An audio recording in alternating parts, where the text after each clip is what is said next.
आरा नगर निगम शुरू से ही अपने नए नए कारनामों को लेकर चर्चा में रहने का काम किया है। आरा निगम फिर एक और नए कारनामे को लेकर अपने कार्यशैली पर सवालिया निशान खड़ा कर दिया है। मामला आरा के वार्ड नंबर 5 की जमीन का है। बताते चले कि मामला बंद खाते की आधी जमीन का नक्शा पास करने का और आधे जमीन के नक्शा पास नहीं करने का है। देखिए, यहाँ पे सबसे बड़ा चीज है कि इन लोगों पर माननीय महापौर के प्रतिनिधि ललन जी का हाथ है।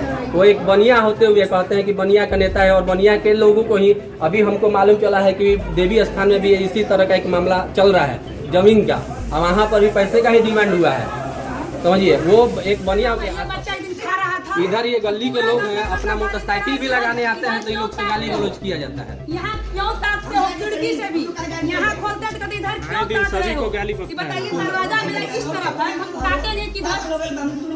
वो लोग का दरवाजा। जब जमीन बंद खाते का है तो नक्शा कैसे हुआ पास? अगर हुआ तो एक पक्ष की आधी जमीन का और दूसरे पक्ष का क्यों नहीं? बात यही खत्म नहीं होती है। इस वार्ड के रहने वाले पूर्व वार्ड पार्षद मनीष गुप्ता ने निगम की कार्यशैली और मेयर प्रतिनिधि सहित जिला प्रशासन के अधिकारियों के ऊपर कई लगाए संगीन आरोप। साथ ही वार्ड के कई लोगों ने पहले पक्ष के ऊपर ST/SC मामले में फंसने का लगा रहे हैं आरोप। अगर कोई भी व्यक्ति रंजित कुमार रजक के रास्ते में आता है तो उसे मिलती है धमकी की रास्ते से हट जाओ वरना सबको ST/SC एक्ट के तहत फंसा दिया जाएगा। जबकि उक्त जमीन पर 147, 107 धारा लगा है। बावजूद विवादित जमीन स्थल पर रंजित कुमार रजक के द्वारा कार्य कराया जा रहा है, जबकि मनीष कुमार गुप्ता के द्वारा कई बार आवेदन दिया जा चुका है, लेकिन प्रशासनिक अधिकारी और पदाधिकारी है मौन। लगता है कि कोई अप्रिय घटना घटने के बाद ही होगा कोई समुचित कार्यवाही। नमस्कार, आप देख रहे हैं AP न्यूज बिहार झारखंड। मैं हरीश पाठक। 2007 में आरा नगर परिषद को नगर निगम का दर्जा मिल गया, तब से आरा की बदकिस्मती शुरुआत हो गई। 2007 से लेकर 2023 तक न जाने कितने करोड़ कितने अरब पैसे आरा को मिले होंगे, लेकिन आरा की व्यवस्था नहीं सुधरी और ना ही सुधरा यहाँ का परिवेश। समय बदला, परिस्थिति बदला, बदल गया है परिवेश। जी हां, हम बात करें आरा नगर निगम से संबंधित कुछ जमीनों का, जहां पर वाद विवाद का सिलसिला चालू है। पहले बात करते हैं एक ऐसे शख्स हमारे साथ में जो नगर निगम से जुड़े हुए थे, जो पूर्व वार्ड पार्षद थे।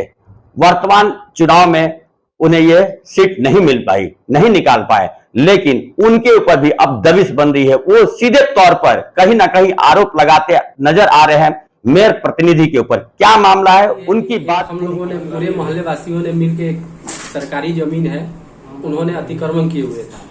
अतिक्रमण के खिलाफ हम लोगों ने लोक शिकायत निवारण में हम लोगों ने आवेदन किया था। वहां से तोड़ने का ऑर्डर हो गया।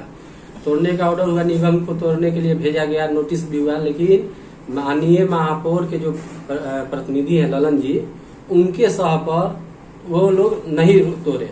दोबारा भी नोटिस हुआ, उसके बावजूद भी वो लोग नहीं तोड़ रहे हैं, नहीं तोड़ रहे हैं। उसके बाद वो हमको फंसाने के लिए हम पर एक नोटिस भेजे। हम पर नोटिस भेजे कि आपका 3 तल्ला का मकान है, ठीक, आप बिना नक्शा पास कराए कैसे बना लिए। तो हमने उसके जवाब में दिया कि जिस तरह ये इन लोगों का जमीन ही है, जिन लोगों के द्वारा इन्होंने कंप्लेन कराया उन्हीं लोगों का जमीन है। तो हमने दिया कि अभी सर्वे नोट फाइनल है, जिसके कारण तकनीकी कारण के कारण नक्शा नगर निगम पास नहीं करता है। तो हमने भी एक लोक शिकायत में उसके खिलाफ याचिका दायर कर दिया। तो इन्होंने एक फर्जी नगर निगम का नक्शा वहां पर जमा करवा लिया। इन्होंने कौन? तो हमने यही सवाल किया कि जब एक आदमी का नोट फाइनल में नक्शा नहीं पास हो सकता है तो इसका कैसे होगा? या तो निगम गलत है, या तो हम गलत हैं, या तो निगम का कर्मचारी आपका मिला भगत है, तब ना नक्शा एक आदमी का पास हुआ और एक आदमी का नहीं पास हो रहा है। जो कि ऐसा रूल है, प्रावधान है कि बिना मोटिवेशन का नक्शा पास नहीं होगा। तो उसका कैसे हो गया? एक ही खाते का जमीन है।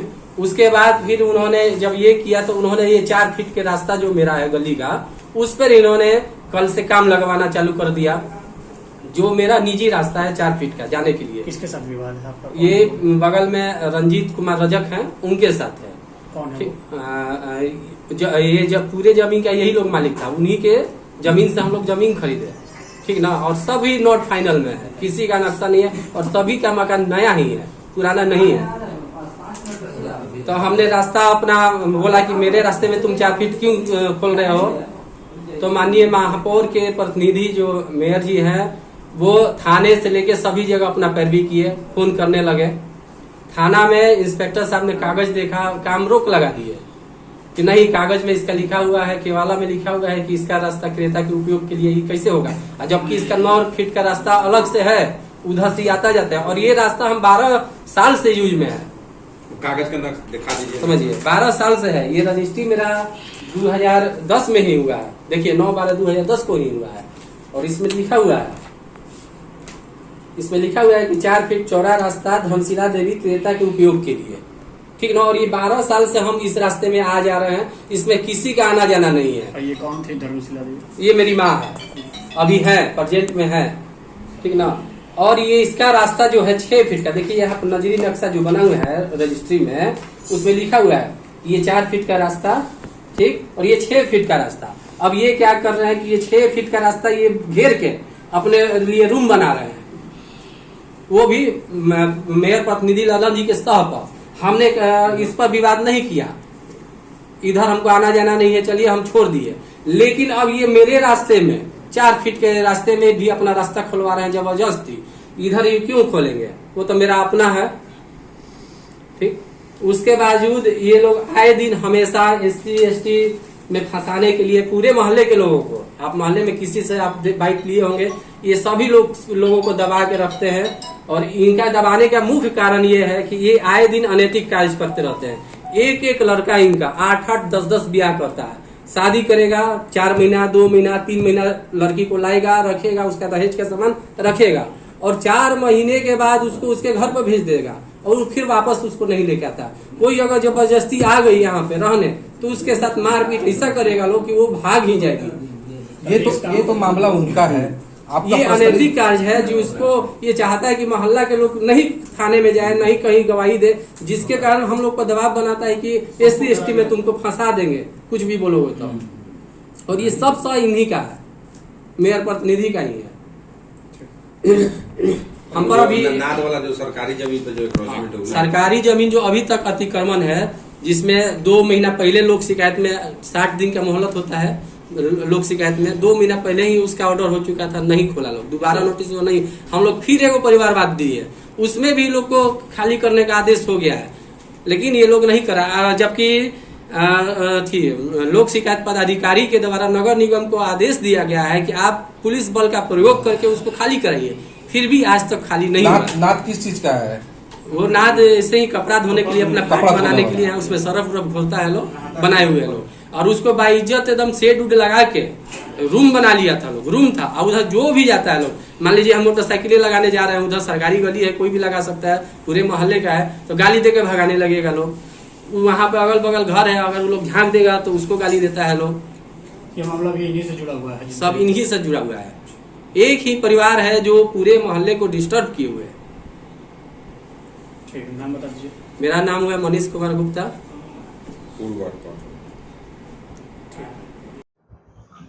जैसा कि आपने देखा है, सीधे तौर पर ये कई संगीन आरोप लगाते हुए नजर आए, कभी मेयर प्रतिनिधि के ऊपर, तो कभी नगर निगम के ऊपर, तो कभी पूरे विभाग के ऊपर, क्योंकि आवेदन के ऊपर आवेदन। इनकी क्रिया को देखकर एक हिंदी फिल्म का मशहूर डायलॉग याद आता है, तारीख पर तारीख, इन्हें मिल रही है तो सिर्फ तारीख पर तारीख, क्योंकि अधिकारी आते हैं, काम रुकवाने का ऑर्डर देते हैं, काम रुकता भी है, लेकिन अधिकारी चले आते हैं, फिर से काम चालू हो जाता है। मामला यही थमता नजर नहीं आ रहा है। ये इकलौता मामला नहीं है, न जाने कई ऐसे मामले हैं, लेकिन आखिर आवाज उठाए तो उठाए कौन? अगर जो आवाज उठाने की कोशिश करते हैं वरीय पदाधिकारी और दबंग लोग, उनकी आवाज को बंद कर दिया करते हैं। जिस तरह से इन्होंने बताया कि जो बातें यहां चल रही हैं, हो सकता है कहीं ना कहीं कोई अप्रिय घटना घट जाए। क्या प्रशासन किसी घटना का इंतजार कर रही है? घटना घटने के बाद क्या वो कार्रवाई करेगी? ये तो आने वाला वक्त बताएगा। फिलहाल इस खबर में इतना ही। बने रहिए, किसी और खास खबर के साथ आपके साथ मिलूंगा मैं, हरि पाठक।